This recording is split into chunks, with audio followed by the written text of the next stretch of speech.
Hey there, it's Sheryl, and it's a very, very special afternoon. I am so excited to welcome Sonia Wadhwa, Chief of Staff and Director of Business Management at Microsoft. Sonia, you've been in my world and on my radar for a couple years and part of my community. I am so grateful. Thank you for being here. Thank you, Sheryl. Thank you for having me. And it's so nice to see you again after a while. And I'm excited about talking to you today.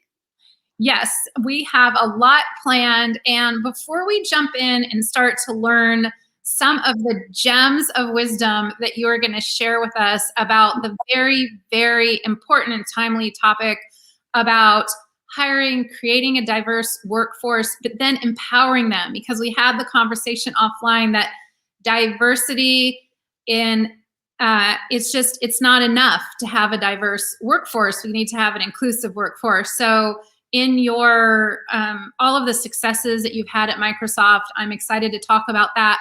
But before we jump in and get these actionable tips that we can take with us for implementing real change, I wanted to first ask you a little bit about you, if you don't mind. Now, you have really climbed up to really a pinnacle of success in your career. And I was wondering, as a young person, what inspired you to study engineering, to study business, and to really put your head down and have an impact in this industry? Sure. Yes. So I think it may be obvious, but I should share that I was born and brought up in India. I moved to US about 11 years back. So you can imagine a large part of my life I spent in India.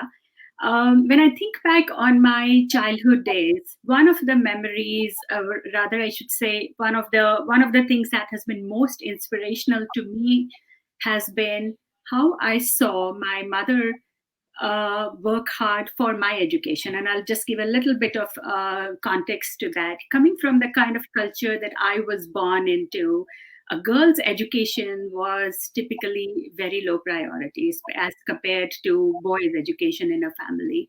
So when my mother wanted to put me through, I was probably 7 years old or something, maybe 6 or 7. She wanted to put me through a private school where I could get educated in an English medium school, which she thought would be a great start for my future life and my career.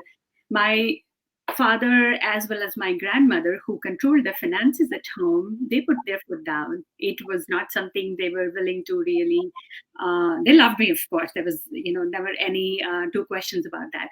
But in their mind, the money would be better spent on maybe my brother's education, and for me on maybe my wedding, my marriage, which was a very important goal for girls, when I was younger.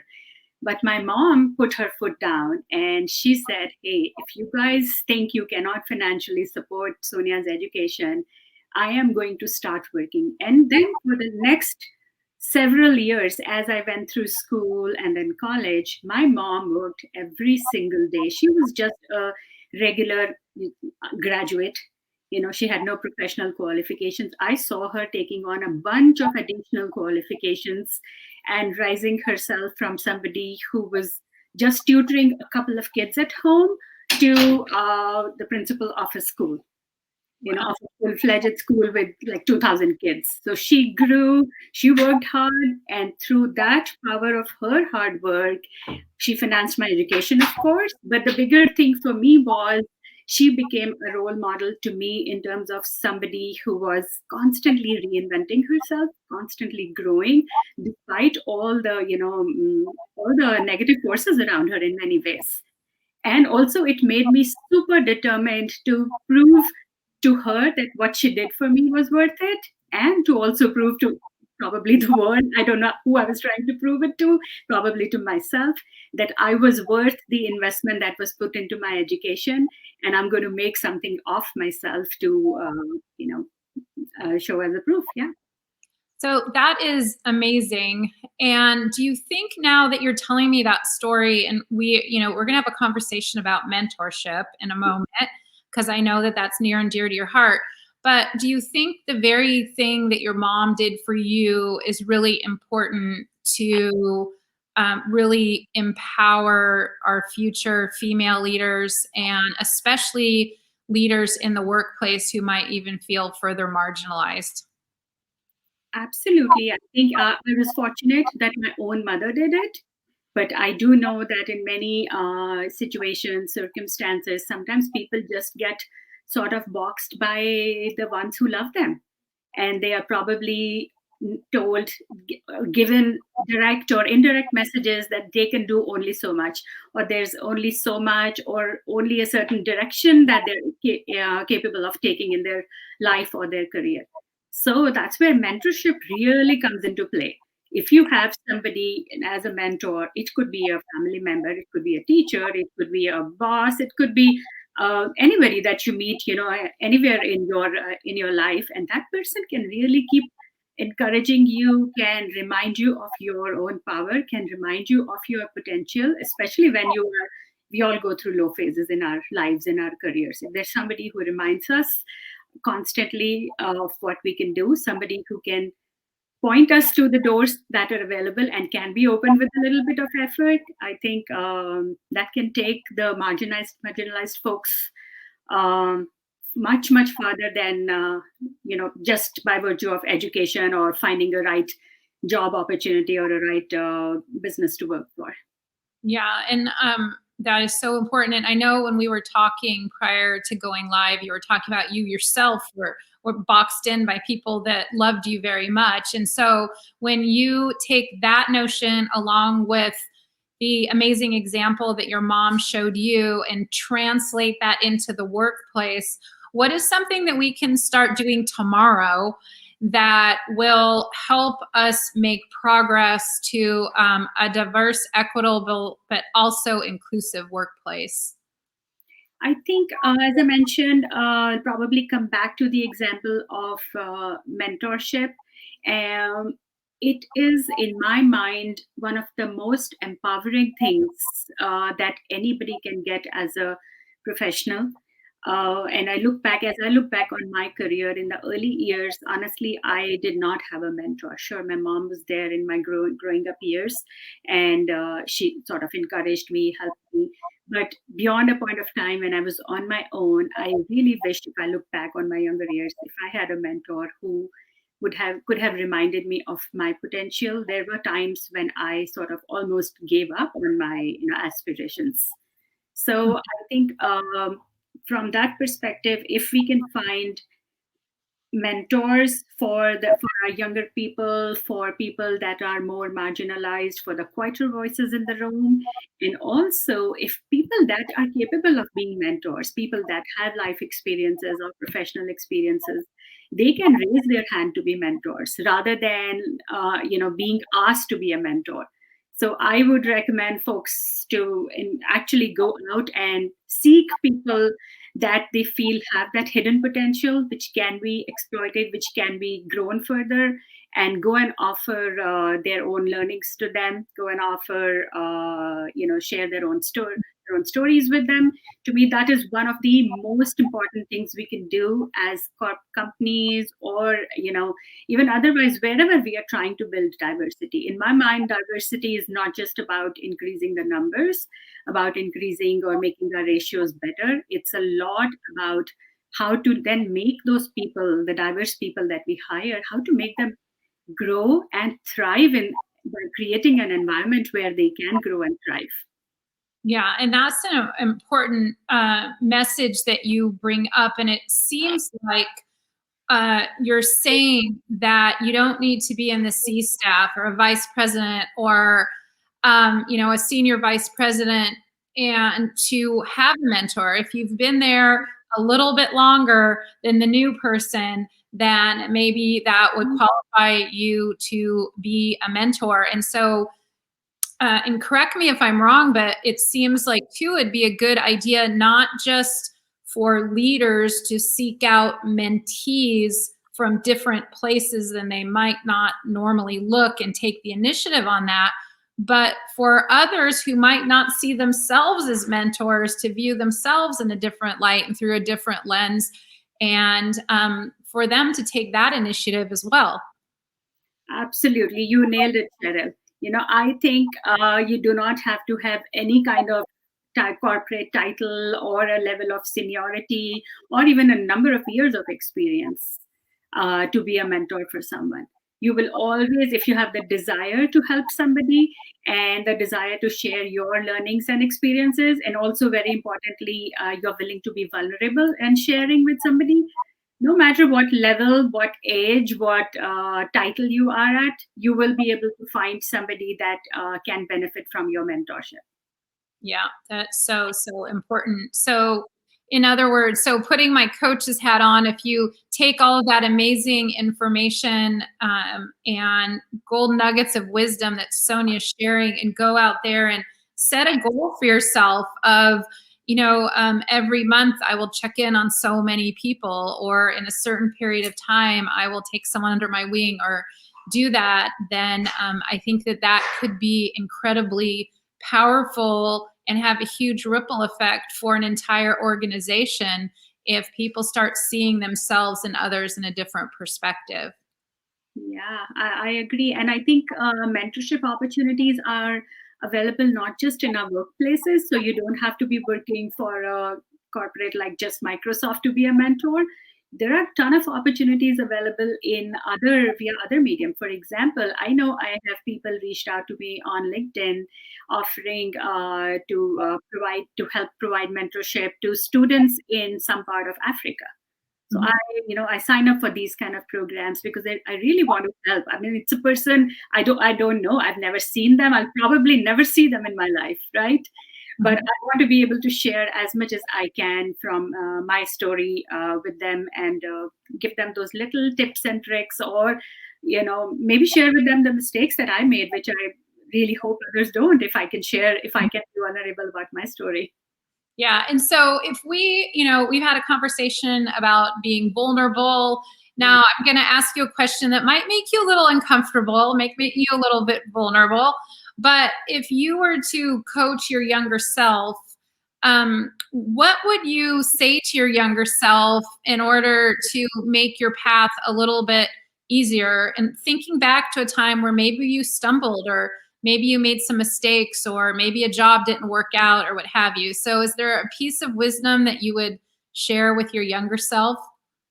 Yes, there is a piece of wisdom I am constantly sharing with myself as I'm growing older every day. So my me as of yesterday was younger than what I am today, right? So, and that is really reminding myself about the struggle that I have personally faced in terms of being able to speak about my work, in terms of being able to reflect that sense of pride about what I do. And it's not just at work, it's also about who I am. That's my constant struggle, honestly. And here I am being vulnerable by sharing that. And I think to me that happens because of the sort of the upbringing and the culture I was brought up in. I was always taught that humility is a key virtue, and your work speaks for itself. Not need to be shouting from the rooftop. So I know I cannot bring myself to shout from the rooftops, no matter how much I try, how many coaches I work with, or how many books I read about it. But every single day, I still have to very consciously remind myself to be proud of what I do, to be bold about communicating about it, and be very intentional about sharing what I do, because I feel like I lost on many opportunities which could have placed me, at a much better place than where I am. Not that I regret where I am, but I could have been better off if I had the courage to speak at the right time and share the authentic Sonia, let's say. Mhm. Yeah. And, I agree with you 100%. And I'm so glad. Well, first of all, I'm grateful for you being very transparent. Um, but it's so important that it's just really been proven in the social, in social psychology, that women do not speak about themselves. They're sometimes overly humble, and there's a way to be humble, but also a way to share your experience. And I just like to share a different perspective on that, because if women, not just women, but anyone who might feel like they're in a marginalized group, if we don't share what our black belt is, what we're passionate about, what we've done, then it's almost a disservice to everyone else in the room, Yes. because no one's going to understand how you can help or what role might be better or something like that. And so what you brought up is very important. So I hope for anybody listening, and if you are watching live, we have the ability to take some questions. So please do drop them in the chat if you'd like to.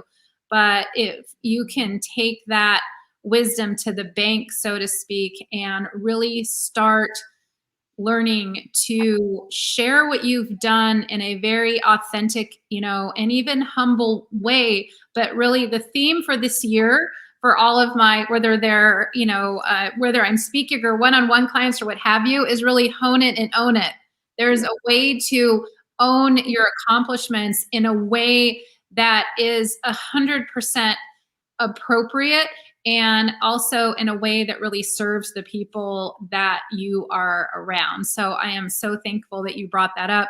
And of course, we have to have the conversation about mindset, just because that's who I am, and that's what I'm always very curious about. So what mindset has really allowed you to persevere and be resilient and get to where you are today? Um, this is something I'd say a mindset that I've developed over the years as I've grown more, I'd say, intentional about how I react to things. What I have noticed is that whenever something happens, which is where it is not right according to me, maybe, or the outcome is not what I wanted to see in a certain situation, instead of reacting immediately, which I used to, which the younger me used to do, if I take an intentional pause, if I take a deep breath, I take a little bit of time for introspection and some reflection on, I am able to change that outcome to what I feel is better, or to a more positive outcome in a much better way, and in the process cause less stress to myself and less heartburn to others involved in that whole situation. There was a time when I used to react, and I used to immediately find somebody else to blame for something that wasn't going the right way. But now I have learned that, the more, if I do that, I'm going to go down a spiral of negativity. Mm-hmm. So for me, it is take a pause, take a deep breath, sometimes acknowledge that, hey, I need to think about it, or I want to, just come back to this situation. I want to revisit this later at a later point of time. That mindset has helped a lot, I think. And I'm still learning. I wouldn't say I'm perfect. I learn every day. Mm-hmm.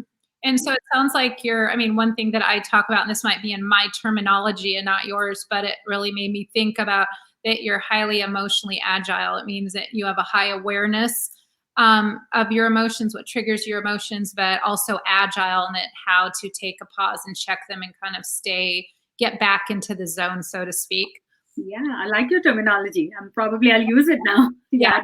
Yeah. I just want to add that these are learned skills. So this is something that Sonia and others, they probably were not birthed into the world, with these skills. And so they can be learned by everyone. If you're thinking like, I don't know if I can do that, you absolutely can. Now, I just wanted to touch base too on, for hiring a diverse workforce. We were having the conversation earlier about what can we do? What's one thing we can do to find people? Because I was just on a panel for a resource summit, which is a summit in the financial services industry. And the whole summit was about diversity, equity, inclusion. And a lot of times financial advisors who are mainly men, and a lot of the women in there are white women. And so they're like, I understand we need to have a more diverse workforce, but I don't know about the talent pool. Like they're having challenges with the talent pool. And so what would you say to that? And how can we hire better, a more diverse workforce? We talked about once we hire them, how to make them more inclusive, but taking a step backwards, how can we hire a more diverse workforce going forward? I think, and I'm going to acknowledge this, working at Microsoft, probably, we do have a lot of resources at our disposal, which help us find the right forums, the right programs, the right opportunities for diverse hiring. So I can completely understand, the struggle of somebody who may not have all those resources and those programs at their disposal. But I still feel like, you know, everywhere we go, especially in this day and age of social media and so much being out there in the open, it if we have the right intention to do it, a very sincere intention to hire diverse people, there is a ton of opportunity out there. Yeah, I can't comment so much on what that may be, because like I said, I'm fortunate to have so many of those programs running within my company, which I can go and leverage at any point of time. Though I will acknowledge that even hiring from those programs, it does take a lot of effort. It does take a lot of planning. It does take a lot of building the right mindset. It also takes a lot of, even at training our interviewers, the folks that are actually at the front line of the hiring process. Like my role is more to support and find the opportunities to hire, but then there are people who are actually doing the interviews. So we do things like, for example, even training our interviewers how to ask the right questions that do not put a diverse candidate or a candidate that has a completely different background at a disadvantage. So whether it's a question in a coding exercise, programming, or it's a behavioral question in an interview, there are techniques to be used and behaviors that interviewers need to change to make sure that they are actually truly giving that candidate the opportunity to succeed through that interview process. Because what's the fun having a huge pipeline that a big company like ours can provide if we don't do a good job of the whole process of bringing those folks in? Mm-hmm. So it seems like evaluating the hiring process, all the way from where you find them. And also, we had a conversation about maybe looking, you happen to have a lot of resources at Microsoft, but if it's a smaller company with not the resources, then maybe it needs to go beyond where we normally look and, make some efforts to look. We were talking about maybe there's, foster kids who have gotten scholarships to really amazing schools who are excelling in their schoolwork, or just, for example, just get used to looking in different areas. But this also too applies for leadership positions as well. Oh, absolutely. I mean, for example, going to schools that are known for diverse education. I could take an example of historically Black colleges and universities, HBCU, going to their conferences. They organize events pretty much regularly throughout the year, tying up with programs that are focusing on students from financially underprivileged background, and giving them opportunities, even if the opportunity is in the form of a short internship that helps you gauge the potential of that talent, and then later on hire them as full-time resources. Even on LinkedIn, as I mentioned, I sign up sometimes for programs, for mentoring programs. Those are also opportunities to be able to find that diverse talent. Otherwise, how could somebody like me be connected with somebody who's in Africa? Mm-hmm. So I think that there is surely a ton of opportunities out there, and we all of us who have those experiences, I think, and this speaks to me as well. We should probably talk more about these experiences in our social media discussions, and at least forums like LinkedIn or Twitter and all, for sure. Yeah. I'm guilty of not sharing experiences. We should share more. Mm-hmm. And that's something that we'll do. I think you're a member of the Fearless Female Leader LinkedIn group, and that if anyone watching is not involved in that, I would welcome you to that as well. And so more about that later, but let's just end with the piece on mentorship, because I think that everything that we've talked about is incredibly important. But let's say that we start to have a more diverse workplace and it's inclusive. But I think the mentorship piece that you brought up is so very important to nurture people all the way all the way along, because it's not just about bringing them in, but it's about nurturing them so they can be our future leaders throughout the entire process. And it might be years or decades or long, but what do you have to say about getting this mentorship structure set up, and how and why is that important? Mentorship, firstly, I'll just speak to the, my belief in the power of mentorship and the importance of actively looking out both for mentors for yourself and looking out for people that you can be a mentor to. And this, in my mind, applies to all, whether it's you are an emerging leader, you are an established leader, or you are a male ally, especially if we are talking about women. And so, number one is that. Number two is be willing to share your experiences. And I said that a few times already. Be willing to be vulnerable. You never know how sharing your story or one snippet of a story from your life or your career could change the direction of somebody else's life and inspire them. So, my call to action, my request to everybody is please raise your hand to be a mentor to someone, and also please look out for mentoring opportunities for yourself as well. We can grow at any stage of our career by learning from somebody. And these days the concept of reverse mentoring is also, maybe some of us have heard about it.